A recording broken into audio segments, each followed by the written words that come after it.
Hi, good evening. என்ன சொல்கிறதுனே தெரில, திடீர்னு கூப்பிட்டாங்க. நானும் விமல் தான். எல்லோரும் விமல் சார் விமல் சார்னு சொல்லும் போது இந்த மாதிரி நல்லா தான் இருந்தது. ஆனால் நான் வந்து விமல் ராஜா. இந்த படம் பண்ணும்போது நிறைய இடத்துல நிறைய கன்ஃபியூஷன் வரும். இந்த விமலா அந்த விமலா, விமல் விமல்னு. அப்போ வந்து விமல் அண்ணன் தான் ஒரு நாள் சொன்னார், என்னப்பா ஃபுல் நேம் என்ன, விமல் ராஜா தானே, சரி விஆர்னு வச்சுக்கோன்னாரு. நானே ரொம்ப நாளாக அந்த ஐடியாவில் தான் இருந்தேன். சரி ஒரு எம்ஜிஆர் எஸ்டிஆர் அந்த வகையில் நம்மளும் விஆர்னு ஒரு என்ட்ரி கொடுக்கலான்னு நானே வச்சுக்கிறது கொஞ்சம் கூச்சமாக இருந்தது. விமலன் அதை வச்சு கொடுத்ததும் சரி இதான் நமக்கான சான்ஸு அப்படின்னு வச்சுக்கிட்டேன். அதே மாதிரி நான் வந்து ரொம்ப இயர்ஸ் முன்னாடி சைல்டு ஆர்டிஸ்ட்டாக என்ட்ரி ஆனேன். அப்போ வந்து எம்எஸ் பாஸ்கர் சாருக்கு பையனாக ஒரு கேரக்டரில் பண்ணி தான் ஸ்டார்ட் பண்ணேன். சரி அப்போத்துலேருந்து இந்த விமல்ன்ற பேரை அப்படியே பிடிச்சிக்கலாம் அப்படின்னு நினச்சேன். அப்புறம் அண்ணன் வந்ததுனால இப்போ வந்து விஆர்னு வந்துட்டேன். அப்புறம் இந்த படத்தை பற்றி சொல்லணும்னா, இந்த படத்தில் வந்து நான் சலீம்னு ஒரு கேரக்டர் பண்ணியிருக்கேன். பரமசிவன், ஃபாத்திமா, ஹிந்து, கிறிஸ்டின் இவங்க மத்தியில் சலீம்னு ஒரு முஸ்லீம் கேரக்டர் பண்ணியிருக்கேன். நிறையா கண்டென்ட் இருக்குது, நிறையா செமையாக இருக்கும். நான் முஸ்லீமு, என்னோடய பேர் வந்து ஜெனிஃபர்னு, அவங்க வந்து கிறிஸ்டின்னு. அது மாதிரி எங்கள் 2 பேர் பேர் வந்து வேறு வேறு மதம். அதே மாதிரி ஹீரோ ஹீரோயினும் வேறு வேறு. அது மாதிரி நிறையா கண்டென்ட் இருக்குது. ஒரு மாதிரி பார்க்கும் போது உங்களுக்கு நல்ல கண்டிப்பாக என்டர்டெயின்மெண்ட்டாக இருக்கும். அப்புறமா இங்கே வந்து நான் கண்டிப்பாக சினிமாட்டோகிராஃபர் சார் சுகுமார் சாருக்கு வந்து ஒரு பெரிய தேங்க்ஸ் சொல்லிக்கிறேன். அவர் தான் போன படம் பார்த்துட்டு இந்த படத்தில் நம்ம பண்ண சொல்லி கூப்பிட்டாரு. அப்புறம் சைல்டு ஆர்டிஸ்ட்டாக இருக்கும் போதுலேருந்தே எனக்கு சப்போர்ட் பண்ணிட்டுருக்க நம்ம அசோசியேட் டைரக்டர் அண்ணன் தளபதி அண்ணன், அவர் எங்கே இருக்காருன்னு தெரில, அவருக்கு ஒரு தேங்க்ஸ். அப்புறமா ரொம்ப ஃப்ரெண்ட்லியாக ஒர்க் பண்ண நம்ம விமல் சார், ஹீரோயின் சாயாதேவி, அப்புறம் என்னோடய பேர் சேஷ்விதா, இவங்க எல்லாருக்கும் ஒரு தேங்க்ஸ். அப்புறம் டைரக்டர் சாருக்கும் ரொம்ப தேங்க்ஸ். சீஃப் கெஸ்ட்டாக வந்திருக்கவருக்கு ரொம்ப முக்கியமான ஒரு தேங்க்ஸ். தேங்க்யூ. அப்புறம் இந்த அசிஸ்டன்ட் டைரக்டர் பசங்களை பற்றி சொல்லி ஆகணும் இந்த இடத்துல. வேறு யாருமே அவங்கள பற்றி சொல்ல மாட்டாங்க, அதனால் நான் கண்டிப்பாக சொல்லிடுறேன். ரொம்ப பயங்கரமாக ஒர்க் பண்ணாங்க. அடுத்தது எல்லாரும் அடுத்த ஒரு 2 வருஷத்தில் எப்படி ஏதாவது ஒரு படம் பண்ணிடுவாங்க. தேங்க்யூ. இசை வெளியீட்டு விழாவிற்கு வந்திருக்கக்கூடிய பத்திரிகை ஊடக நண்பர்கள் அனைவருக்கும் என்னுடைய இனிய மாலை வணக்கம். மேடையில் வீட்டிருக்கக்கூடிய கவிஞர் ஏகாதசி அவர்களுக்கும், இசையமைப்பாளர் தம்பி தீபன் சக்கரவர்த்தி அவர்களுக்கும், தம்பி பிரசாத் முருகேசன் அவர்களுக்கும், ஏனப்பண்ணன் அவர்களுக்கும், மனோஜ்குமார் அண்ணன் அவர்களுக்கும், சாட்டை துரைமுருகன் தம்பி அவர்களுக்கும், எங்கள் ஐயா மகன் சுகா அவர்களுக்கும், ஐயா இசக்கி கார்வண்ணன் அவர்களுக்கும், விமல் அவர்களுக்கும், எங்கள் அண்ணன் மகள் சாயாதேவி அவர்களுக்கும், சேஷ்மிதாவுக்கும், தம்பி விஆர் அவர்களுக்கும், தம்பி கூல் சுரேஷ் அவர்களுக்கும், சொல்லலைன்னா அப்புறம் வெளியே வந்தால் கத்துவார், அது எதுக்கு மேடையில் உட்காந்துட்டே கத்துறாரு. எல்லோருக்கும் மட்டுமல்லாமல் ஒரு படத்தை வந்து 100 தடவைக்கு மேலே நான் பார்த்துருக்கேன், இன்னும் பார்த்துக்கிட்டு இருக்கேன், இன்னும் பார்ப்பேன். அந்த வசனங்கள் மூலமாக அந்த சீற்றத்தை பார்க்க முடிந்தது. இன்று நேரடியாக ஸ்டேஜில் பல ஸ்டேஜுகளில் அவருடைய சீற்றத்தை கேட்க முடிகிறது. என்னுடைய அன்பு பங்காளி, நாம் தமிழர் தலைமை ஒருங்கிணைப்பாளர், என்னுடைய பங்காளி, அன்பு பங்காளி சீமான் அவர்களுக்கு என்னுடைய உளம் கனிந்த இனிய வணக்கங்கள், வாழ்த்துக்கள். இந்த படத்துக்கு கூப்பிட்டதே ஒரு விசித்திரமாக கூப்பிட்டாப்புல என்னாச்சு. இதில் ஒரு ஃபாதர் கேரக்டருக்கு நீங்கள் நடிக்கணும்.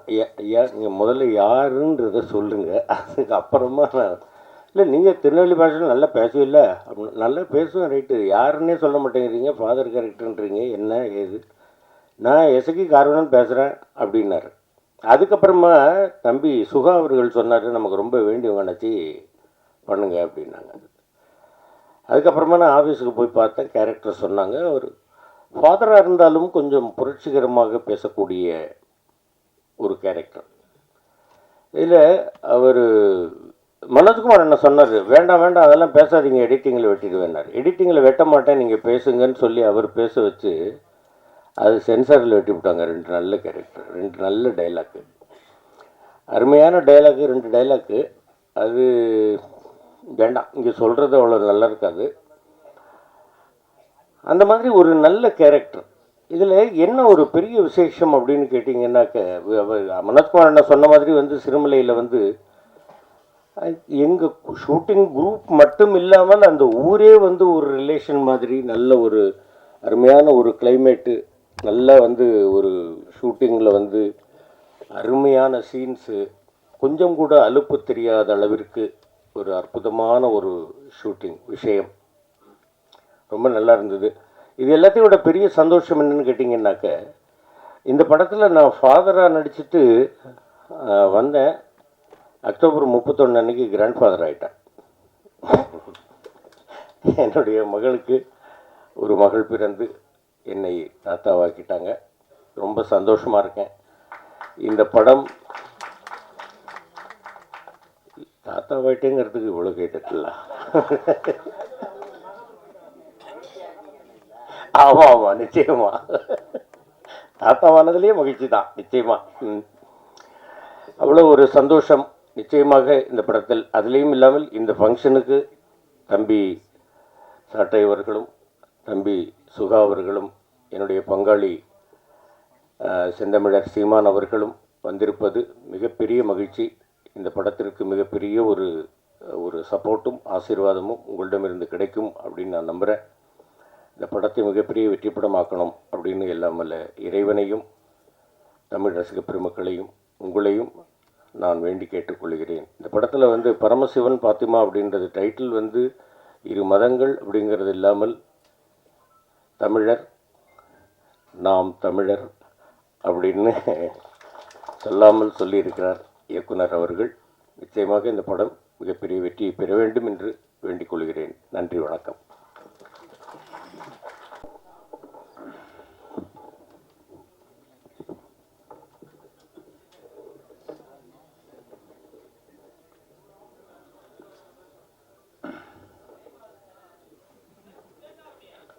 தம்பி, யாருக்கு மேடை தெரியும்ல, இது அவர் குரல் மட்டும்தான் கேட்கணும். ஓகே, மேடையில் அமர்ந்திருக்கும் அனைவருக்கும் வணக்கம். பத்திரிகை நண்பர்கள், ஊடக நண்பர்கள், இணையதள நண்பர்கள், பிஆர்ஓ நிக்கில் முருகன், மேனேஜர் முருகேசன். முருகேசா, நீ என் மகனானி, எங்கே இருக்கிறாய்? அனைவருக்கும் வணக்கம். மேடையில் பேசி கைத்தட்டல் வாங்கும் அளவிற்கு நான் செந்தமிழன் சீமான் இல்லை. தயவு செய்து நீங்களே ஒரு தடவை கை தட்டிடுங்கப்பா. இந்த கைத்தட்டல்கள் அனைத்தும் பரமசிவன் பாத்திமா அந்த குழுவிற்கு தான் போய் சேரும்.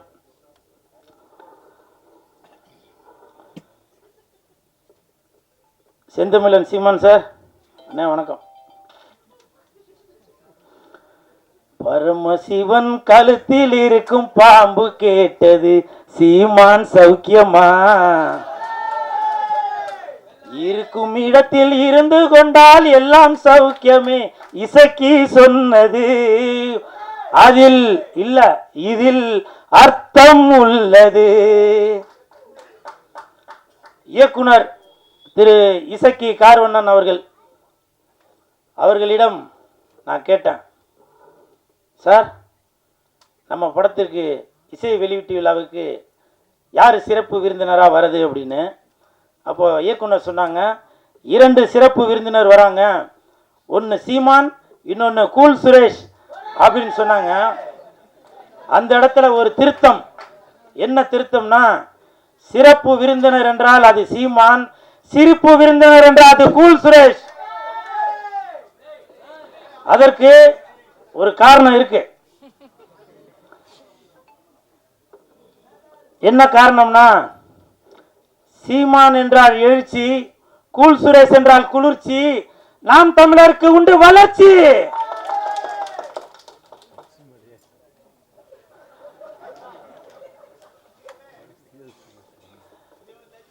அது மட்டும் இல்ல, நான் எதுக்கு சீமான் அண்ணனை வந்து இந்த இடத்துல ஏதோ ஜால்ரா போட்டு ஏதோ பெருமையா பேசுறாரு போல அப்படின்னு சில பேர் நினைக்கலாம்.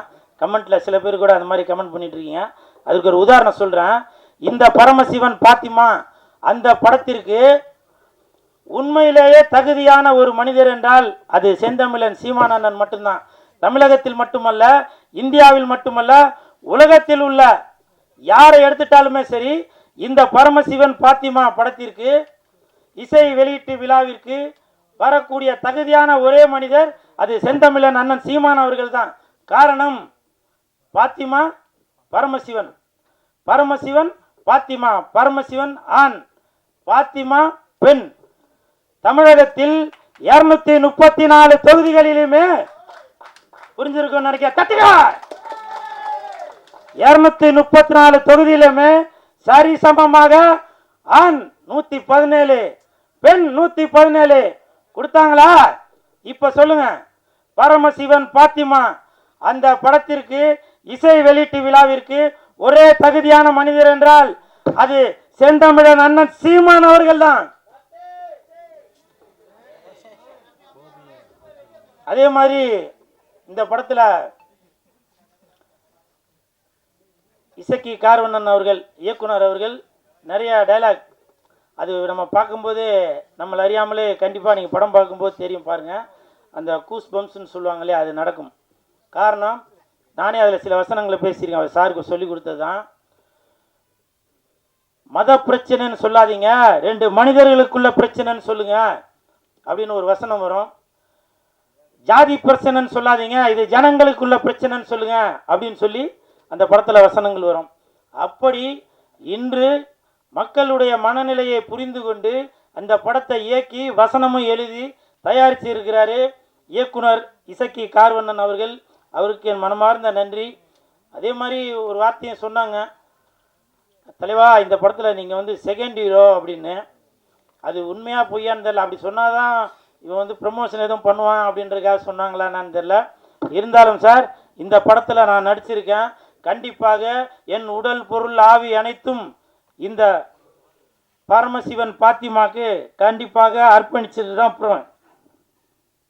அதே மாதிரி படத்தின் ஒளிப்பதிவாளர் சுகுமார் சார் இந்த படத்தில் ஒளிப்பதிவை மட்டும் கவனிக்காமல் நல்ல அற்புதமான நடிப்பையும் கொடுத்துருக்காரு. எனக்கு தெரிஞ்சு அடுத்த பிரகாஷ்ராஜ் அவர்களாக வருவதற்கு நிறைய வாய்ப்பு இருக்குது. எங்கே அவர் வாங்க. எதுக்காக இது சொல்கிறேன்னா, ஷூட்டிங் ஸ்பாட்டில் சொன்னார், தலைவா அடுத்து நான் ஒர்க் பண்ணுற படத்தில் எல்லாத்துலேயும் நீங்கள் இருப்பீங்க, எல்லாத்துலேயும் இருப்பீங்கன்னாரு. 3 படம் ஒர்க் பண்ணிட்டார், இது வரைக்கும் கூப்பிட காணோம். இல்லை, இந்த மாதிரி இடத்துல சொன்னாதான், ஃபோன் பண்ணி சொன்னால் அது சரியாக இருக்காது இல்லையா? அதே மாதிரி படத்தின் கதாநாயகன் கமல் அவர்கள், விமல் அவர்கள். இல்லை, அந்த கமல் விமலுக்கு ஒரு காரணம் இருக்குது. விமல் அவர்கள், அவரை பற்றி சொல்கிறதுக்கு ஒன்றும் பெருசாக ஒன்றும் இல்லை. அதுக்கு என்ன காரணம்னா, ஷூட்டிங் ஸ்பாட்டில் அவர் உண்டு, அவர் வேலை உண்டுன்னு இருக்கார். எனக்கு தெரிஞ்சு விஜய் சார் அப்படி இருப்பார். அதே மாதிரி விமல் அவர்களும் தான் உண்டு தன் வேலை உண்டு அப்படின்னு இருக்காரு. கூப்பிட்டாக்க ஷாட்டுக்கு வராரு, இல்லைன்னா போய் பேசாமல் உட்காந்துறாரு. அப்படி ஒரு அற்புதமான மாதிரி நான் ஃபஸ்ட்டு அவர் கூட தான் அந்த படம் ஒர்க் பண்ணியிருக்கேன். ஸோ வாழ்த்துக்கள் விமல் சார், வாழ்த்துக்கள். தம்பி உன் பேர் நம்ம விஆரா? விஆர். அந்த தம்பி வந்து என் பக்கத்தில் உட்காந்துருக்கும்போது நான் எழுதிட்டு இருந்தேன், நான் என்னையும் கொஞ்சம் இப்போ நல்லா பில்டப்பாக சொல்லுங்கண்ணா அப்படின்னா. ஆனால் அவன் பேசும்போது அது சொல்லியிருக்கனால அது சொல்ல காணாம். இருந்தாலும் பரவாயில்ல, அந்த தம்பி விஆர் இந்த படத்தில் நல்லா நடிச்சிருக்கான். அந்த பொண்ணு கூடயே சுற்றின்னு இருப்பான். அவருக்கும் என் மனமார்ந்த நன்றிகளை தெரிவித்துக் கொள்கிறேன். அப்புறம் மிகப்பெரிய நன்றி இயக்குநர்களுக்கும் இசையமைப்பாளர் உங்கள் பேர் என்ன சார்? தீபன் அவர்களுக்கு என் மனமார்ந்த நன்றி. ஏன்னாக்க நான் ஆடுற மாதிரி ஒரு பாட்டு போட்டு கொடுத்துருக்கீங்க, மிக்க நன்றி. ஏன்னா என்னையும் இந்த மாதிரி ஆட முடியும் அப்படின்னு சொல்லி எனக்கு ஒரு ஒரு ஒரு பேர் ஒன்று கொடுத்து, அந்த பேர் வந்திருக்காங்களா? அதெல்லாம் வரவேணான்னு இருப்பீங்களா? கூல் சுலேஷ் வளர்ச்சி பிடிக்காதப்பா. என்ன பாலா? ஆமாம் ஆமாம், சிவசிவாய. அப்புறம் இந்த படம் வந்து ஜூன் 5ஆம் தேதி தான் ரிலீஸ் ஆக போகுது அப்படின்னு சொல்லி இயக்குனர் அவர்கள் என்கிட்ட சொன்னாங்க. உடனே எனக்கு வந்து ரொம்ப கன்ஃபியூஸ் ஆகி போச்சு. ஏன்னா அன்னைக்கு தான் தக் லைஃப் படம் ரிலீஸ் ஆகுது. அப்போ நான் வந்து சார்கிட்ட கேட்டேன், சார் அன்னைக்கு தான் தக் லைஃப் படம் வருது, அப்போ கமலுக்கும் விமலுக்கும் போட்டியா அப்படின்னு கேட்டேன். ஐயோ அப்படிலாம் இல்லை சார் அப்படின்னாரு. அப்போது சிம்புவுக்கும் கூல் சுரேஷுக்கும் போட்டியா அப்படின்னா, ஐயோ அப்படிலாம் இல்லை சார் அப்படின்னாரு. நான் வந்து இயக்குனர் அவர்களிடம் ஒரு தாழ்மையான ஒரு வேண்டுகோள் ஒன்று வைத்தேன். என்னன்னாக்கா, அன்னைக்கு என் தலைவன் எஸ்டிஆர் அவர்கள் நடித்த படம் வருது, அதனால் நீங்கள் ஒரு நாள் தள்ளி ஜூன் 6ஆம் தேதி வைங்க அப்படின்னு சொன்னால் அந்த வேண்டுகோளை ஏற்றுட்டார். ஏன்னா இதுதான் என் தலைவன் எஸ்டிஆருக்கு நான் செய்யும் கைமாறு. இது வந்து பெரிய போட்டி எதுவும் இல்லை, இருந்தாலும் என் தலைவனை நான் இப்படி தான் பார்க்கணும் அப்படின்ற ஒரு எண்ணத்தில் தான் சொல்கிறேன். என்றைக்குமே வெந்து தணிந்தது காடு, வெந்து தணிந்தது காடு, சீமானனுக்கு வணக்கத்தை போடு. அப்புறம் இன்னொரு முக்கியமான விஷயம், கமல் சார், நீங்கள் வந்து உலக நாயகனாக இருந்து விண்வெளி நாயகனாக மேலே ஒரு படி போயிட்டீங்க. அந்த உலக நாயகன் அந்த பட்டம் வந்து இப்போ வெற்றிடமாக இருக்குது. என் தலைவன் எஸ்டிஆர் அவர்களுக்கு அந்த உலக நாயகன் பட்டத்தை நீங்கள் கொடுக்கணும் அப்படின்னு சொல்லி நான் தாழ்மையுடன் கேட்டுக்கொள்கிறேன். இன்று முதல் உலக நாயகன் என்றால் அது சிலம்பரசன், விண்வெளி நாயகன் என்றால் அது கமலஹாசன். விண்வெளி நாயகன் என்றால் அது கமலஹாசன், உலக நாயகன் என்றால் அது சிலம்பரசன்.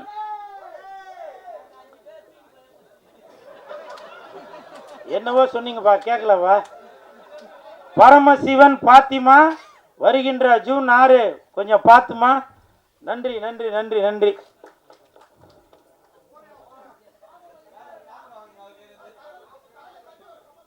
ஓகே ஓகே ஓகே அம்மா, அடுத்து ஆரம்பிச்சிடலாமா? இப்போ இல்லை நான் இந்த இடத்துல ஒரு ஒரு விஷயம் சொல்லணும்னு நினைக்கிறேன். இப்போ நிறைய பேர் நினைக்கிறான், என்னவோ அப்படி போட்டுனா அப்படி வந்து நிற்கிறானடா அப்படின்னு.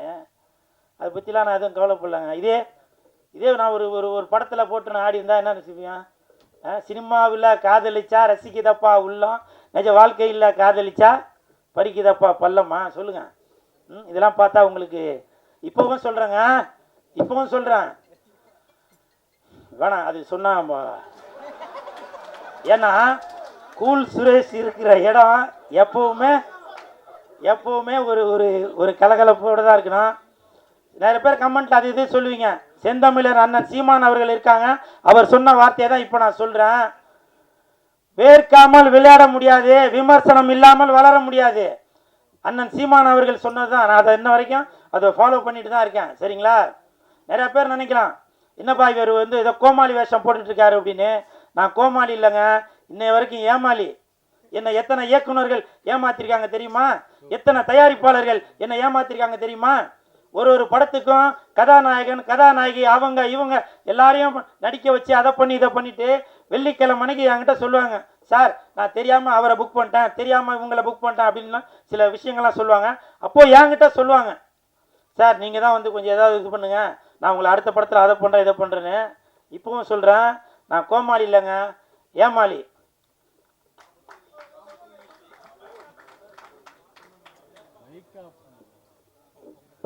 நன்றி. அடுத்ததாக இந்த படத்துல ஒரு முக்கியமான கதாபாத்திரத்தில் நடிச்சிருக்கக்கூடிய திரு மகேந்திரன் சார் எங்களுக்காக மேடைக்கு வரணும்.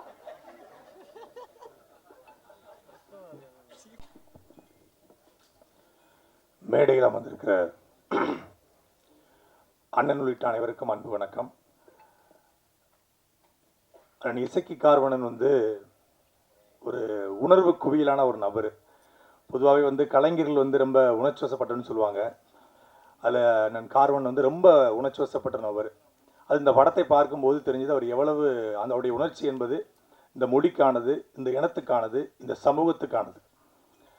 அவர் என்ன அவர் ஊரில் பார்த்தாரோ, என்ன அவர் ஊரில் நடக்குதோ அதை வந்து உண்மைக்கு ரொம்ப நெருக்கமாக இந்த படத்தை எடுத்து முடிச்சிருக்காரு.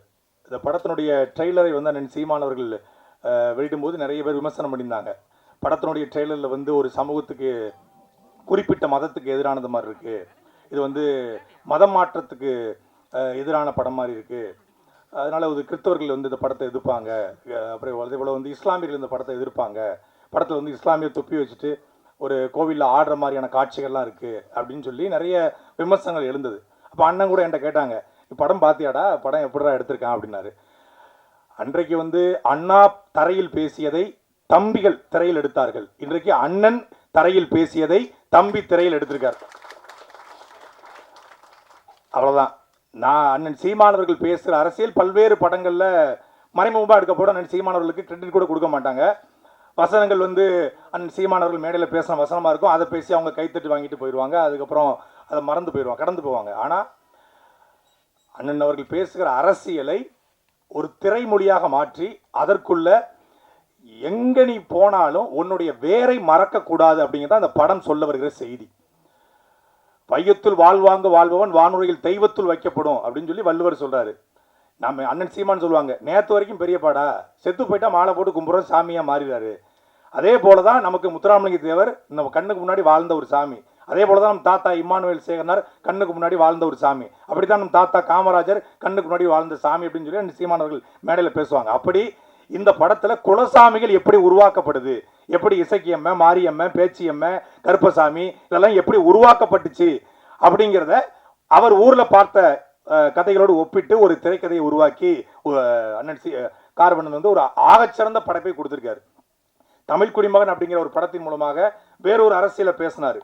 அதே திருநெல்வேலி பக்கத்துல நம்ம எல்லாரும் வந்து ஒடுக்கப்பட்ட மக்களுக்கான படம், ஒடுக்கப்பட்ட மக்களுக்கான படம்னு சொல்றோம். அது குறிப்பா ஒரு குறிப்பிட்ட சமூகத்துக்கான படத்தை தான் ஒடுக்கப்பட்ட மக்களுக்கான படம்னு சொல்றோம். ஆனா தமிழ் சமூகத்துல ஒடுக்கப்பட்ட சமூகத்திலேயே, அதாவது பிற்படுத்தப்பட்ட சமூகத்திலேயே நிறைய சமூகங்கள் வந்து புறக்கணிக்கப்படுது. அப்படியே ஒரு புதிரை வண்ணார் அப்படிங்கிற ஒரு சமூகம் யாருமே இது வரைக்கும் வந்து பேசல. அதை வந்து அண்ணன் இசக்கி கார்வணன் தன் ஊர்ல பார்த்ததை அந்த சமூகம் எப்படி புறக்கணிக்கப்படுது அப்படிங்கிறத படத்துல வந்து காட்சிப்படுத்த தமிழ் குடிமகன் இன்னைக்கு ஓடிடி தளத்துல அந்த படம் வந்து மிகப்பெரிய வரவேற்பை பெற்றிருக்கிறது. அண்ணன் சீமான் அவர்கள் சமீபத்தில் ஒரு பெரிய அரசியலை உடைச்சி எறிஞ்சார். கிட்டத்தட்ட 50 ஆண்டு காலமாக தமிழ் சமூகத்துல பெரிய பலூன் போல ஊதிய பெரிதாக்கப்பட்ட பிம்பத்தை உடைச்சி எறிஞ்சார். அண்ணன் சீமான் அவர்கள் உடைச்சி எறிஞ்ச பிம்பத்தை தமிழ் குடிமகன் படத்துல அண்ணன் இசக்கி கார்வணன் உடைச்சி எறிஞ்சார். ஒரே வேவ்லெங்த். ஏன்னா ஹரிராமகிருஷ்ணன் அப்படிங்கிற பேரை மாற்றி கார்வண்ணன்னு பேர் வச்சது அண்ணன் சீமான் தான்.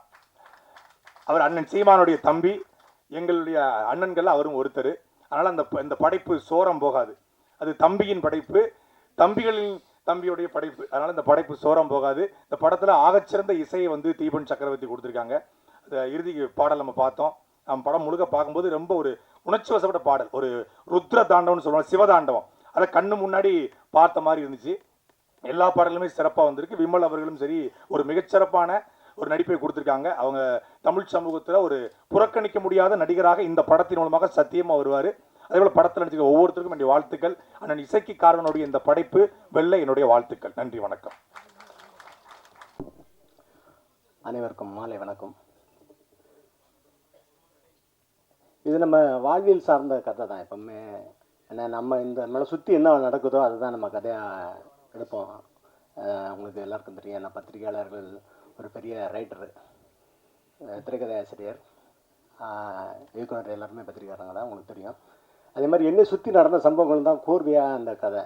ஏன்னா நான் வந்து சின்ன வயசில் இருக்கும்போது என் கூட விளையாண்டுக்கிட்டு இருந்த முருகேசன், கட்டஸ்கீசன், தமிழ்ச்செல்வன், தமிழ்ச்செல்வி, முத்துசாமி, இவங்கெல்லாம் திடீர்னு காணாமல் போயிட்டாங்க. எங்கடா போனாங்க, என்னடா ஆச்சுன்னு அப்படின்னு பார்த்தா வேற ஒரு பேரில் இருக்காங்க. அந்த பேரை நம்ம திரையில் வச்சுருக்குறோம். அங்கே போயிட்டு என் கூட என் சாமியை கும்பிட்டுட்டு, என்னுடைய குலதெய்வத்தை கும்பிட்டுட்டு, அண்ணன் தான் சொல்லுவான், முதல்ல இந்த உலகத்துக்கு முதல்ல சொன்னது சாமிங்கிறது வேறு யாரும் இல்லை, நம்ம முன்னோர் தான். அங்கே போனவன் நம்ம முன்னோரையே அப்புறம் திட்ட ஆரம்பித்தான். அந்த வழி தான் இந்த படம். ஆனால் இது ஒரு மத படமானா கிடையாது, இது ஒரு பேய் படம் தான், ஒரு ஹாரர் மூவி. இது ஒரு ஹாரர் மூவி. இந்த படத்துக்கு இன்னைக்கு கதாநாயகர்கள் பார்த்திங்கன்னா பாடலாசிரியர்களும் இசையமைப்பாளரும். இந்த பாடலாசிரியர் வந்து நமக்கு வந்து நிறைய பேருக்கு தெரியாமல் இருக்குதுன்னு நான் நினைக்கிறேன். ஏன்னா எனக்கே தெரியாமல் தான் இருந்தது. ஏன்னா ஒரு பாடலை, அசாத்தியமான ஒரு பாடல் இருந்தார். அந்த பாடல் ஆத்தாவும் சேலை அந்த ஆகாயத்தை போல அப்படின்னு ஒரு பாட்டு வரிகளை பார்த்தீங்கன்னா அருமையாக இருக்கும். அந்த சேலை எதுக்கெல்லாம் பயன்படுத்துச்சுன்னு, ஏன்னா இது எல்லாமே அதில் பாதி வரிகள் நமக்கும் சம்மந்தம் இருக்கும். அந்த நீச்சல் அடிக்கிறதுக்கு இடுப்பில் கட்டி நீச்சல் படித்தது, அப்பனுக்கு வந்து போத்துனதுக்கு, அப்புறம் வந்து கையில் காயம்பட்டினத்தை கிழிச்சு கட்டுறதுக்கு, தொட்டில் கட்டி ஆட, துள்ளி அப்படின்னு துளி கட்டி தாளாட்ட அப்படின்னு எல்லா வரிகளும் இருக்கும். கடைசியாக பார்த்தா செத்தாலும் போத்த வேணும் அப்படின்னு அந்த சேலை வச்சுருப்பாங்க. இல்லை ஒரே ஒரு வரி என்னென்னா, எங்கள் ஊரில் அதாவது நம்ம தமிழருடைய மரபில் தான் யாராவது இறந்துட்டா அந்த நீர்மாலை எடுத்துகிட்டு போவாங்க. நீர்மாலை எடுத்துகிட்டு போயிட்டு வரும்போது பார்த்திங்கன்னா அந்த தாயுடைய சேலை விரிப்பாங்க. ஏன்னா தாயுடைய சேலை ஏன்னா வந்து நீர்மாலை வந்து ஒருத்தர் இறந்துட்டாங்கன்னா அவங்க அதுக்கப்புறம் கடைசியாக குளிப்பாட்டுறது. அப்போ அந்த வரும்போது அந்த காலில் வந்து இது பட்டு அவனுக்கு ஏதாவது அவனுக்கு வலி வந்துடக்கூடாது அப்படின்னு உலகத்தில் பெரிய புனிதமானது இல்லையா தாய், சந்தேகத்துக்கு அப்பாற்பட்டவள். அதான் கடைசி அந்த நீர்மாலை போயிட்டு வரும்போது விரிப்பாங்க. விரித்து கொண்டு வந்து அதுக்கப்புறம் அந்த சடங்கெல்லாம் செய்வாங்க. அந்த பாட்டு அதே மாதிரி அப்படி ஒரு தாய்மை எழுந்த பாட்டை என் படத்தில் ஒரு பாட்டு எழுதியிருக்கிறாரு. அந்த குழந்தைகளை வச்சு ஒரு பாட்டு இருக்கும், காடு எங்கள் வீடு தான் அப்படின்னு அந்த பாட்டு எழுதியிருக்காரு. நீங்கள் இப்போ பார்த்துருப்பீங்க. அதுலேயும் அதே மாதிரி வரிகள்லாம் இருக்கும். மேடு பள்ளம் எல்லாமே எங்களுக்கு மெத்த போல, ஆடு கூட அத்தை போல பேசுமேன்னு ஒரு வரி எடுத்துருப்பாருங்க. ஏன்னு கேட்டிங்கன்னா தாய் கூட நம்மளை வந்து கோவப்படும் போது அடிச்சிருவாங்க, அத்தை அதை செய்ய மாட்டாங்க. ஏன்னா எனக்கு அது ரொம்ப அந்த வரி பாதிச்சிச்சு. ஏன்னா எனக்கு ஒரு அத்தை இருந்தாங்க. அவங்க வந்து பார்த்திங்கன்னா அவங்க பிள்ளைங்கள்லாம் பாம்பேக்கு போயிட்டாங்க. பாம்பே போனதுக்கப்புறம் இவங்களுக்கு வயதான காலத்தில் அவங்கள கூட்டிகிட்டு போயிட்டாங்க. கூட்டிகிட்டு போனால் அவங்களுக்கு இந்த இறக்குற தருவாய் வரும்போது எனக்கு ஊருக்கு போய் அவனுங்கிறாங்க. ஊரில் உங்களுக்கு யார் இருக்கிறா பார்க்கறதுக்கு அப்படின்னு சொல்லும்போது என் தம்பி பசங்க இருக்கிறாங்க அப்படின்னு சொல்லியிருக்காங்க. நான் நிஜமாகவே உணர்ச்சி பட் அழுதேன். போய் அவங்கள போய் பாம்பேல போய் ஃப்ளைட்டில் கொண்டு வந்தோம். அது மாதிரி அந்த அத்தையோடைய பாசத்தை அந்த பாட்டில் ஒரே வரியில் சொல்லியிருப்பார், ஆடு போல் பாசம் காட்டும், அத்தை போல் பாசம் காட்டும் ஆடு அப்படின்னு. அதே மாதிரி நிறைய வரிகள் அந்த பாட்டில் நிறைய இருக்குது. நீங்கள் பார்த்தீங்க, மிகப்பெரிய உண்மையில் எனக்கு ரொம்ப பிடிச்சிருந்து அவரை எனக்கு அறிமுகப்படுத்தின ஒரு கேமராமேன் சுகுமார் அவர்கள். ஏகாதசின்னு சொன்னேன் நான் சரின்ட்டேன். ஆனால் அவர் இந்த ஒத்த பாடல் அதே மாதிரி அந்த பாட்டை பார்த்திங்கன்னா எங்கள் ஊர் திருவுடையான் அவர்கள் பார்த்திங்கன்னா அந்த தபலை வாசிச்சே படிச்சிருப்பார். பிரமாதமாக இருக்கும். அந்த அண்ணன் பாடுறதுக்கு அண்ணன்னா அந்த பாட்டை ஃபுல்லாக பாடி காட்டுவார். நம்ம அது அண்ணனுக்கு தான் அது வந்து வரும். அடுத்து பார்த்திங்கன்னா இந்த பாட்டில் இந்த படத்தில் மிகப்பெரிய ரோல் வந்து இசையமைப்பாளர் தீபன் சக்கரவர்த்தி அவர்கள். நான் வந்து அந்த வீராய் மக்கள் படம் பார்த்தேன், பாட்டு கேட்ட உடனே நான் பார்க்கணும், அவர் தான் நமக்கு படத்துக்கு இசையமைக்கணும் அப்படின்னு சொன்னார். அதே மாதிரி அதுக்கு தகுந்த மாதிரி அவர் இசை பிரமாதப்படுத்திருக்காரு. அதில் பின்னாடி இசை எனக்கு மிரட்டிருப்பார். ஏன்னா இது RR மூவி இல்லையா, அது இசை தானே பெரிய விஷயமா இருக்கும், அதை அவர் மிரட்டி இருப்பார். அதே மாதிரி அடுத்தது நம்ம சொல்ல வேண்டியது கேமராமேனுக்கு பார்த்திங்கன்னா இந்த அவர் தரையில் படம் இருக்கிறத விட மலையை பார்த்துட்டாருன்னா மலையிலே பரப்பார். அப்படி அவர் படங்கள்லாம் பார்த்திங்கன்னா மைனா, கும்கி எல்லாமே மலை சார்ந்து தான் அவருக்கு ரொம்ப அல்வா சாப்பிட்ற மாதிரி பிரமாதப்படுத்திருப்பார். அங்கே ட்ரோன்ஸ் பறந்ததே இல்லை, இவர் பறந்துருப்பார். எனக்கு வந்து அவ்வளோ பெரிய காட்சி. ஏன்னா அண்ணன் வந்து அந்த ட்ரெய்லர் பார்த்துட்டு சொல்லியிருக்காரு, யார் கேமரா அப்படின்னு கேட்டிருக்காரு. அண்ணன் சீமன் அந்த சாட்டை வந்து அவருக்கு அந்த ட்ரெய்லர் காட்டும்போது சொல்லியிருக்காரு. அந்த அளவுக்கு பிரமாதப்படுத்திருக்காரு. அடுத்தது இந்த படத்துடைய ஹீரோ விமலை வேலை வாங்குற மாதிரி வேறு எந்த ஹீரோவும் வேலை வாங்க முடியுமான்னு எனக்கு தெரியலை. நம்ம நிறைய ஹீரோ வச்சு படம் எடுக்கலை. ஏன்னா அந்த சில விஷயங்கள் நம்ம சொல்லும்போது இந்த களவாணியில் சொல்லுவார்ல, அந்த பொண்ணுகிட்ட வந்து அந்த இன்னைக்கு கட்டிக்க மாட்டேன்னு சொல்லுவேன், நெல் மட்டும் வேணுமான்னு அந்த வாயிலே பேசுவார். அம்மா அப்படிம்பார். அதே மாதிரி நம்ம கதை சொன்ன உடனே நம்ம டைலாக் சொன்னால் இதானே அப்படிம்பார். ரொம்ப பிரமாதமான ஒரு கலைஞரை வந்து விமல். அடுத்து சாயாதேவி அவங்களும் வந்து அழைக்காமல் அந்த அண்ணனுக்கும் தம்பிக்கு தங்கச்சி, அவங்க அண்ணனா கேமராமேன் சுகுமார் இதில் நடிச்சிருப்பார். நம்ம தங்கையை அவர் நடிச்சிருப்பார். போட்டு அடிச்சிருப்பாங்க. அடியெல்லாம் சண்டைலாம் போடும்போது பார்த்திங்கன்னா நானும் சில நேரம் பயந்துருவேன்.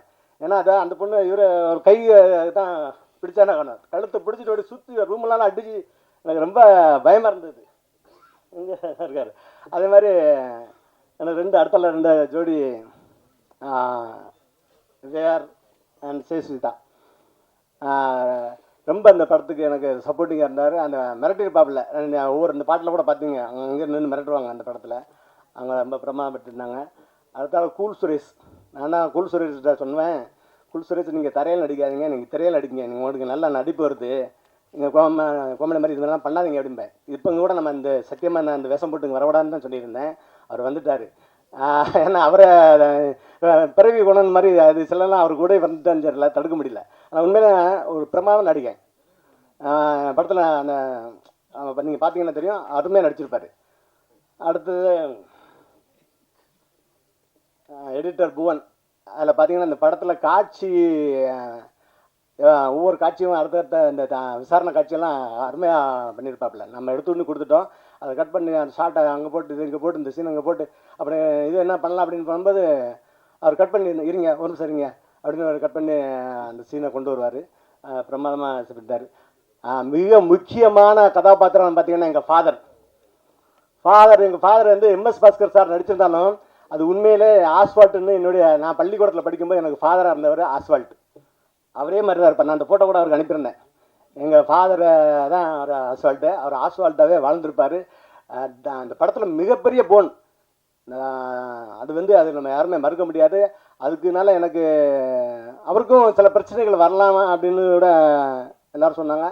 அதெல்லாம் வராது. ஏன்னா நம்ம கடைசியாக என்ன சொல்கிறோன்னா இந்த மண் சார்ந்து இந்த மண்ணுடைய அடையாளம் சார்ந்து இந்த மண்ணுடைய இனம் சார்ந்து தான் வாழ சொல்கிறோம் தவிர வேறு எதுவுமே நம்ம சொல்லலை. ஏன்னா இந்த மாதிரி வாழும்போது தான் இது மனிதனுக்கு மனிதன் பிரச்சனை வராது அப்படிங்கிறது நம்ம அதை சொல்லியிருக்கோம். அதனால் அதை அவர் பிரமாதமாக அடிச்சிருப்பார். என்கிட்ட அது இந்த சுகுமார் கூட ஒரு டைலாக்லாம் பார்த்தீங்கன்னா அசால்ட்டாக அடிச்சுட்டு போயிடுவார். ஃபாதர் உங்களுக்கு திருநெல்வேலி தானே அப்படிம்பாரு. ஆமாம் அதுக்கு என்ன இப்போ அப்படிம்பாரு. எப்படி கண்டுபிடிச்சேன் பார்த்தீங்களா அப்படின்னு காதல் சுகுமார் கேட்பாப்புல. எப்படி கண்டுபிடிச்ச ஃபாதர் திருநெல்வேலி தான் பாசைக்கும் ஃபாதருக்கும் ஃபேமஸான ஊர் ஆச்சுல்ல அப்படிம்பாரு. அசால்ட்டாக ரொம்ப அசால்ட்டாக பண்ணிட்டு போயிருப்பார். எனக்கு உண்மையிலே எனக்கு ரொம்ப ஏன்னா எம்எஸ் பாஸ்கர் சார் தான் நடித்தால் மட்டுமல்ல தன்னை முதல்ல வந்து எல்லாரையும் நிற்க வச்சு அவங்களெல்லாம் என்னை அடித்து காட்ட சொல்லுவார்.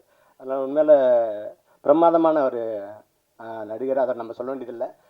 அவரை வந்து என்ன சுகாலாம் சொல்லுவார், அவர் சிவாஜி மாதிரி தான் அப்படின்ட்டு. அந்த அளவுக்கு அவர் நல்ல நடிகர். அடுத்து இப்போ நம்ம மனோஜ்குமார் சார் வந்து மிகப்பெரிய கேரக்டர் அந்த படத்துக்கு அப்புறம் தெரியும். ஏன்னா அவர் தான் அந்த படத்தில் அந்த கதையில் விமர்சிக்க ஒரு கேரக்டராக நடிச்சிருப்பார். அதனால் எனக்கு அந்த படத்துடைய மெயின் கதாநாயகனே அவர் தான். ஏன்னா அவருக்கு எங்கள் ஊரில் நடந்த சம்பவம், அவருடைய பேர் வச்சுருந்த கதாபாத்திரம் தான். ஊர் எங்கே போகுது, அங்கே போனோடனே அவருடைய என்ன வாழ்க்கை நடந்தது, அதுக்கப்புறம் ஏன் அந்த ஊருக்கு திரும்பி வராரு அப்படிங்கிறது எல்லாம் அந்த அவரை சுற்றி வரும். அதனால் சார் கதாபாத்திரம். அடுத்தது இந்த விழாக்கு எனக்கு வருகை இந்த ஆதிரா இருக்கிறாங்க. ஆதிராலாம் ஐயோ கோவிசர்லாம் மிஞ்சிருவாங்க ஒரு கட்டத்தில். ஐயோ என்ன ஃபெலிக்ஸ் வந்துட்டானே அப்படின்னு குதிப்பாங்க. பிரமாதமாக அவங்களுடைய நடிப்பு. அடுத்தது இந்த விழா சிறப்பிக்க வந்து நான் அண்ணன் தேனப்ப சார் அவர்களை அடிக்கடி எல்லா படத்துக்கு அவரை கூப்பிடுவேன். அது ஏதோ ஒரு காரணத்தினால தவிர்த்து தள்ளி போயிட்டு இருந்தது. இதில் விழாக்கு வந்துட்டோம். இந்த இடத்துல இங்கே படத்துலையும் நான் அண்ணன் கூட ஏன்னா அண்ணன் ஒரு பிரமாதமாக நடிக்கிறது நம்ம அதை பயன்படுத்தாமல் விட்டோம்னு வருத்தம் உண்டு. மாதிரி அண்ணன் சுகா பற்றி உங்களுக்கு சொல்கிறது இல்லை. ஏன்னா சுகா மாதிரி ஒரு வாழ்க்கையில் மனிதன் யாருக்கும் கிடைக்க மாட்டாங்க. ஏன்னா ஒருத்தனுக்கு அப்பா நல்லா அமைஞ்சா குரு நல்லா அமைய மாட்டான், குரு நல்லா அமைஞ்சா அப்பா அமைய மாட்டாங்கல்ல. அண்ணனுக்கு ரெண்டுமே கடல், தமிழ் கடல். அண்ணன் ஐயா எங்கள் ஐயா நெல்லை கண்ணன் அவர்களுடைய தமிழ் கடலுடைய அவர் மகன். அதே மாதிரி அவருடைய குருநாதர் பார்த்திங்கன்னா பாலுமேந்திர ஐயா சார். அதனால் அவர் இந்த விழாவுக்கு வந்து அவர் நன்றி, இயக்குனர் அவங்களுக்கு நன்றி.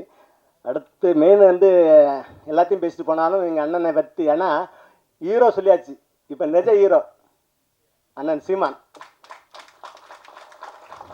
ஏன்னா நாங்கள் வந்து 2010 நினைக்கிறேன், 2010 முத்துக்குமாருடைய ஜோதியை வந்து கன்னியாகுமரியில் வந்து கொடுத்து விட எங்கள் ஐயா நல்லகன் பெறாது நிகழ்ச்சி. கன்னியாகுமரியில் பார்த்தீங்கன்னா சத்தியமாக சொல்கிறேன் ஒரு ஆள் கிடையாது. ஏன்னா அந்த கடை வச்சுருக்க புறாமே மலையாளி. நாங்கள் 4 பேர் தான் நிற்கிறோம், யாருமே இல்லை. ஆனால் அண்ணன் வந்து 1.5 மணி நேரம் பேசினார். ஏன்னா தேவை இருந்தது. அதனால் அது வந்து இன்றைக்கி பார்த்தீங்கன்னா லட்சக்கணக்கான பேர் கூடுறான். அப்போ என்னென்னா தேவை இருந்தது. சினிமாவது தான் அசாத்தியமானது. அதாவது நீங்கள்லாம் வந்து அந்த காமெடியை நினைக்கிறதெல்லாம் சாத்தியப்படுத்துகிறதா சினிமா. இப்போ ஒன்றும் இல்லை, நம்ம இப்போ யோகேஸ்வர கனகராஜ் படம்லாம் பார்த்தீங்கன்னா அந்த பக்கம் 4 பேர் கத்தி எடுத்து குத்திருப்பான், இந்த பக்கம் கடப்பாறை எடுத்து குத்திருப்பான். ஆனால் அந்த பக்கம் ஒருத்தன் பார்த்தீங்கன்னா அதுக்கப்புறம் துப்பாக்கி எடுத்து சுட்டுருப்பான். ஆனாலும் அதுக்கு அப்புறம் தாண்டி போயிட்டு நின்று பீரங்கி எடுத்து சுடுவாப்பில்ல. ஏன்னா அங்கே வந்து தேவை இருக்கும். ஏன்னா இந்த ட்ரக்ஸ் மாஃபியா இருப்பாங்கல்ல, அவனை அடிக்கணும்னு. ஆனால் அவருக்கு கற்பனை கெட்டாத விஷயந்தான், ஆனால் அவனை கொல்லணுமே எதிரியே அப்படின்னு இருக்கும் இல்லையா. ஏன்னா அதுக்கப்புறம் அதே மாதிரி அவர் இந்த கத்தி படத்தெல்லாம் பார்த்துருப்பாரு. அதெல்லாம் சாத்தியமே இருக்காது. ஒரு லாரியில் போட்டு அவ்வளோ வரும், அதில் உயிரோடு போனாலே நம்ம அவ்வளோ தூரம் பயணிக்க முடியாது. லாரியில் போட்டு அத்தனை ஆஃபீஸரில் போட்டு கொண்டு போகல. ஏன்னா அங்கே வந்து பார்த்தீங்கன்னா போய் ஆகணும், ஸ்டேஷனில் போய் அங்கே ஐயா வாங்க காப்பாற்றுங்க பார்ப்பான். அவனுக்கு அங்கே தேவை இருந்தது. அதே மாதிரி அவர் ஒரு மகா அங்கேருந்து எங்கள் அப்பா வருவார்னு தேடிட்டு இருக்கோம். இப்படி ஒரு தேவை இருக்கும்போது சாத்தியப்படாதெல்லாம் நம்ம வந்து செய்யணும் அப்படின்னு ஒரு தோணும். அதுதான் அண்ணன் செஞ்சாப்புல. ஏன்னா நீங்கள் உங்களுக்கு தெரிஞ்சிருக்கும், உங்கள் பத்திரிகையாளர் நான் சொல்ல வேண்டியதில்லை. இருந்தாலும் எம்ஜிஆருடைய படம் பார்த்தீங்கன்னா உங்களுக்கு தெரியும். ஹீரோனி குளத்தில் குளிச்சுட்டு இருப்பாப்புல. குளிச்சுட்டு இருக்கும்போது கேமரா சுற்றி காட்டிடுவா, காடாக இருக்கும், யாரும் இருக்க மாட்டாங்க. ஆனால் வில்லன் வந்து அவரை வந்து அந்த அம்மாவை கெடுக்கிறதுக்கு ஆரம்பிச்சோடனே எங்கே இருக்கும்னு தெரியாது, விழுது ஆலமரத்தை விழுத்து பிடிச்சி நேரே வந்து காப்பாற்றுவார். ஏன்னா அப்போ உடனே மக்கள் அது கேட்கல. அது வந்து ஏன் கேட்கலன்னா அது அங்கே தேவைப்பட்டது. அதே மாதிரி தான் இந்த எங்கே இந்த கத்தி சண்டை எம்ஜிஆர் கத்தி சண்டை போடும்போது திரையில் கத்தி வந்து கீழே வந்துருது. வில்லங்க போகும்போது எம்ஜிஆரோட கையில் வந்து கத்தி கீழே வந்துருது. உடனே இங்கேருந்து தரையில் வந்து ஒருத்தன் கத்தி தூக்கி போட்டிருக்கான். இது நகைச்சுவாக தெரியும். ஆனால் அங்கே என்னன்னுது அவனுக்கு தேவைப்படுது, இவனால நான் செய்ய முடியும்னு அவன் கத்தி எடுத்து போடுறான். ஆனால் அதுக்கப்புறம் நிறைய பேர் சினிமா போகும்போது நான் கத்தியை கொண்டு போனான்னு சொல்லிட்டேன். ஏன்னா எம்ஜிஆர் கையிலேருந்து அந்த படம் இல்லை, எந்த படத்தில் போனாலும் கத்தி கிழந்து நான் கத்தி கொடுக்கணும் அப்படின்னு. ஏன்னா இந்த கத்திங்கிறது என்னன்னா அவன் தன் பாதுகாப்புக்கு வச்சது. அவன் தன் பாதுகாப்புக்கு வச்ச கத்தியை அவன் எடுத்து எம்ஜிஆர் அங்கே வீசுறான், திரையா இருந்தாலும். அதே மாதிரி இந்த நான் இந்த கத்தி எடுத்து வீசினேன் யாருக்காங்கன்னா சீமானனுக்காக. எல்லாரும் சுற்றி இருக்கிறவங்க சொல்லுவான், என்னடா கிணத்தனமா இருக்குது, அவன் பேசுறதெல்லாம் வந்து நம்புற மாதிரியா இருக்குது, இதெல்லாம் சாத்தியமாடா பண்ணும், இதெல்லாம் ஆகுமாடா, இதெல்லாம் நடக்குமாடா அப்படின்னு பேசுவான். ஆனால் நான் எல்லாருக்கும் சொல்லுவேன், இங்கே ஒன்று தேவை இருக்குது, இங்கே தமிழ் தேசியம் ஒன்று தேவை இருக்குது, அதுக்கு தான் வேற எவனுமே இல்லை, சீமான் தான் இருக்கிறாப்புல, சீமான் தான் இருக்காப்புல நான் எல்லாத்தையும் சொல்லுவேன். யாருமே அப்பெல்லாம் கேட்கல. அதாவது இப்பவும் சொல்கிறான், நிறைய அரசியல்வாதிலாம் சொல்கிறான், இல்லை என்னடா இது இப்படி பேசிட்டே இருக்காப்புல, இப்படி பேசிட்டே இருக்காப்புலன்னா. ஆனால் மக்களுக்கு தெரியுது இவன் தேவை அப்படின்னு. அதனால தான் இன்னைக்கு கிட்டத்தட்ட 40 லட்சம் வாக்கு வாங்கினாப்புல அண்ணன். அதே மாதிரி இப்போ இன்னும் அண்ணன் இன்னொரு நான் என் படத்தில் அதான் பேசியிருக்கேன். என்ன படத்தில்னா கடைசி அங்கே தான் கொண்டு வரேன். இன்னொரு 40 லட்சம் வாக்கு இருக்குது. அது எங்கன்னா அந்த வாக்கு ஏன் வராமல் இருக்குன்னா மக்கள் அந்த 40 லட்சம் பேர் போடுறதுக்கு இருக்கான். அவனை வந்து யார் தடுத்துட்டு இருக்கான்னா அது நான் அந்த ஒரு சபை அப்படின்னு சபையிலேருந்து ஐயா அவனை போட்டுறக்கூடாது, அவனை போட்டுறாதீங்க, பிஜேபி வந்துரும்பா. அதே மாதிரி ஜமாத்தில் இருந்து போட்டிங்கன்னா பிஜேபி வந்துரும்னு சொல்லி அந்த 40 லட்சம் வாக்கை விடாமல் வச்சுருக்காங்க, தடுத்துட்டு இருக்காங்க. ஆனால் இந்த அண்ணன் ஒரு நாள் தாங்க இந்த 2 வித விஷயம். இஸ்லாமியர்கள் என்ன சொந்தம், இஸ்லாமிய தன்னை என் தம்பி அப்படின்னு சொன்ன ஒரே ஆள் அவர் தான். மற்ற கட்சிகள் எல்லாம் பார்த்தீங்கன்னா சிறுபான்மை பிரிவினை வச்சிருப்பான். இவன் தான் சொன்னான் பெரும்பான்மை, அவன் பெரும்பான்மை தமிழன் சொன்ன ஒரே ஆள் அவர் தான். அதே மாதிரி சாதிகளில் பார்த்தீங்கன்னா எல்லா கட்சியிலுமே தலித்து பிரிவு, அந்த பிரிவு, இந்த பிரிவுன்னு இருக்கும். அண்ணன் சத்தியமாக தான் நானே போய் கற்றுக்கிட்டதும் இது பண்ண என்னன்னா அங்கே எந்த சாதியாக இருந்தாலும் சரி, அண்ணன் தம்பி மச்சான் சித்தப்ப பிரிப்பன் தான். நாம் தமிழரில் மட்டும்தான் அது, வேற எந்த கட்சியிலும் கிடையாது. ஸோ இங்கே என்ன இருக்குது, தேவைப்படுது இந்த மாதிரி விஷயங்களை வேற எவனும் செய்ய முடியாது, உலகத்தில் எங்க யாருமே செய்யலை. அப்போ அவன் தேவைப்படுறதுனால ஒருத்தன் வந்து வளர்ந்துக்கிட்டு இருக்கிறாங்கிறத விட்டுட்டு அவன் என்னன்னா அவன் சீமான் பேசுகிற அரசியல் எவனும் பேச மாட்டான். எவனும் பேசாமல் அவனுக்கு குறை சொல்கிறான்னு வெத்தால சொல்லலாம், குறை சொல்கிறவங்கலாம் வேற என்னதான் கிடைக்கும்னு பார்த்து ஒரு மற்ற விஷயங்கள்லாம் பேசு அவரை வந்து வீழ்த்த நினைக்கிறது. ஆனால் வீழ்த்த முடியாது. ஏன் தெரியுமா, அவன் பிடிச்சிட்டு இருக்க ஒரு சங்க பிடிச்சிட்டு இருக்க அவனை யாரை எதிரியை அப்படி சங்க பிடிச்சிட்டு இருக்கா. அவங்களும் மாற்றி அவங்கள வந்து வீழ்த்த நினைக்கிறவங்க யாருன்னு பார்த்தீங்கன்னா அண்ணா அந்த நான் ஒரு கதையோடு முடிச்சிடுறேன். ஏன்னா அந்த 40 லட்சம் வேற அந்த வாக்குகள் வராமல் இருக்கிறதுக்கு காரணம் என்னன்னு சொல்கிறேன்னா, எங்கள் ஊரில் நான் சின்ன பிள்ளையா இருக்கும்போது 6 மணிக்கு மேலே ஊரில் எல்லாம் சொல்லுவாங்க, 6 மணிக்கு மேலே வெளியே வராதிங்க, 2 கண்ணை வந்துடுவான், 2 கண்ணை வந்து பிடிச்சிட்டு போயிடுவான், 2 கண்ணை வந்து பிடிச்சிட்டு போயிடுவான்னு. சரி அந்த 2 கண்ணை எங்கேருந்து வரான்னா 3 கண்ணிலேருந்து வரான் அப்படின்பான். நாங்கள் பார்த்துட்டு சின்ன பயந்துக்கிட்டே இருந்தோம். ஊருக்காரங்க யாரும் ஊருட்டு 6 மணிக்கு மேலே வர மாட்டாங்க. ஆனாலும் அந்த ஊரில் திருட்டு போயிட்டு இருந்தது, கலாண்டு இருந்தாங்க. யாரா கண்டுபிடிக்கலாம். பார்த்தா கடைசியில் பார்த்தா இந்த எவன் 2 கண்ணு வருவான், எவன் 3 கண்ணுக்கு வரான்னு எவன் சொன்னானோ அவன் தான் திருடி இருக்கான். அதே மாதிரி இங்கே பிஜேபி வந்துடும் மட்டும் இங்கே திருடிட்டு இருக்காங்க. இந்த நான் கடைசியில் 2 கண்ணா நம்ம யோசிக்கல. ஏன்னா எல்லா மனுஷனும் 2 கண்ணு தானே இருக்கும் அப்படின்னு நம்ம யோசிக்கல. இந்த 3 கண்ணுன்னு பார்த்தா 3 கண்ணு ஒரு பாலம் இருக்குது ஊரில், அந்த 3 கண்ணு பாலத்துலேருந்து வரான்னு சொல்லிட்டு இவன் எங்களை ஏமாற்றி விட்டுட்டான். அது மாதிரி ஏமாற்றி அந்த அண்ணன் சீமானுக்கு இந்த 40 லட்சம் வாக்கு விழாமல் அவங்க பார்த்துக்கிட்டு பயங்காட்டிகிட்டு இருக்காங்க. ஆனால் அதனால எவ்வளோ பெரிய இழப்புன்னா இங்கே எல்லாத்தையும் நம்ம இழந்துக்கிட்டு இருக்கோம் அப்படிங்கிறது தான் நம்ம இந்த படத்தில். அதுக்கு தான் இந்த 40 லட்சம் கதை தான் இந்த படம். இந்த 40 லட்சத்தும் இந்த அண்ணனுக்கு வரணும். அதுதான் அதுக்காண்டி நான் அது அரசியல் படம் கிடையாது. படத்தில் நான் எங்கேயுமே அரசியல் பேசலை. ஆனால் நான் என் மண் சார்ந்த அடையாளம், காதல் எல்லாம் பேசியிருக்கேன். ஒரு பாத்திமா, ஒரு பரமசிவங்கிற பாத்திமா, அந்த பாத்திமாங்கிற பொண்ணு ஒரு பெண் இல்லையா, அந்த பெண் நினைக்கிறான் நான் என் ஊர்லேயே அடையாளத்தோடு வாழணும், நான் பிறந்த ஊரில் வாழணும்னு ஆசைப்பட்றான். கடைசியில் அவரோட ஆசை நிறைவேறாமல் போயிருது.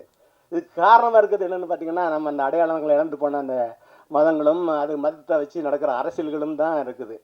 அந்த அரசியல்களை நம்ம இதில் பேசலை. இந்த காதலையும் அந்த பேய் ஹாரர் மூவியாக சொல்லியிருக்கிறோம். ஏன்னா நான் நிறைய பேசோட அண்ணன் சினிமா பற்றி பேசணும், நான் அரசியல் பேசணும் நல்லா நினைக்கிறேன். அதனால் இதோட என்ன முடித்துக் கொள்கிறேன். இந்த படம் உறுதியாக நான் நம்புகிறேன். திரையில் இப்போ நான் இவ்வளோ பேசுகிறனால எனக்கு திரை கிடைக்காம கூட பிரச்சனைகள் கூட இருக்கலாம். அது அந்த பயம் எனக்கு இருக்குது.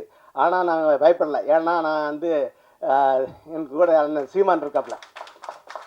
ஏன்னா இதுக்கு முன்னாடி பார்த்தீங்கன்னா நான் எனக்கு வந்து தமிழ் குடிமகன் எனக்கு திரை கிடைக்காம தேட்டர் கிடைக்காம எனக்கு நிறைய பிரச்சனைகள் இருந்தது.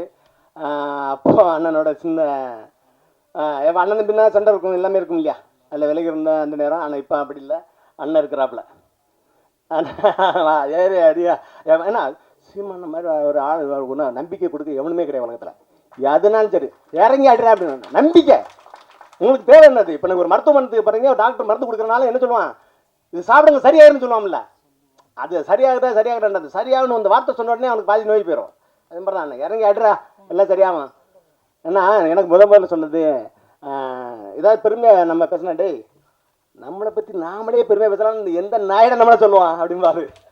அது மாதிரி நாம் எல்லாத்துக்கும் பெருமை சொல்லலாம். நம்ம பெருமையை சொல்லாமல் அடுத்தவனை எல்லோரும் பெருமையாக சொல்லிகிட்டு இருப்போம். அது வந்து ரொம்ப தாழ்வு மனப்பான்மையிலான ஒரு விஷயம். அதனால் மற்றவங்களை பெருமையாக சொன்னோன்னே அப்போ நம்ம தலைமைக்கு தகுதி இல்லாத ஆள் அப்படின்னு மற்றவனை பெருமை பேசினா அவன் தலைமைக்கு வந்துடுவான். இது எல்லா இடத்துலையுமே, நம்ம வீட்லேயும் சரி எல்லா இடத்துலையுமே சரி. நீங்கள் நமக்கு எவ்வளோ ஸ்ட்ரென்த் இருக்குது, எவ்வளோ அறிவு இருக்குங்கிறது நம்ம வந்து நிரூபிச்சுட்டே இருக்கணும். இல்லைன்னா நம்ம காணாமல் போயிடக்கூட வாய்ப்பு இருக்குது. அதான் நடந்துகிட்டு இருக்கு உலகத்தில். உறுதியாக இந்த படம் வெல்லும். வெற்றியை வெல்ற நிகழ்ச்சியில் ஒரு சக்ஸஸ் மீட்டில் நான் அவங்களை எல்லாரும் பத்திரிகையாளர் உறுதியாக சந்திப்பேங்கிற அசாத்திய நம்பிக்கை சீமான் மேலே மாதிரி அவரை துணையை வச்சு சொல்கிறேன். ஏன்னா சாத்தியப்படாத நான் சாத்தியப்பட்டவனல்ல சீமான். அதனால் நானும் சொல்கிறேன், உறுதியாக இந்த படம் வெல்லும். அது நீங்கள் எல்லோரும் என்னை சக்ஸஸ் மீட்டில் சொல்லுவீர்கள். நன்றி, வணக்கம். அதனுடைய இசை வெளியீடு இப்போ நீங்க பார்த்துட்டு இருக்கீங்க.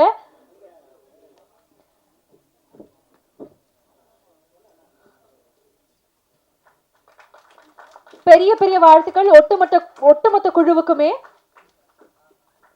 இந்த படம் ஜூன் 6ஆம் தேதி திரையரங்குகளை வெளியாகுது. உங்களுடைய ஆதரவும் அன்பும் கண்டிப்பாக இந்த படத்துக்கு தேவை. இந்த படத்தை பத்தி நிறைய விஷயங்கள் இங்க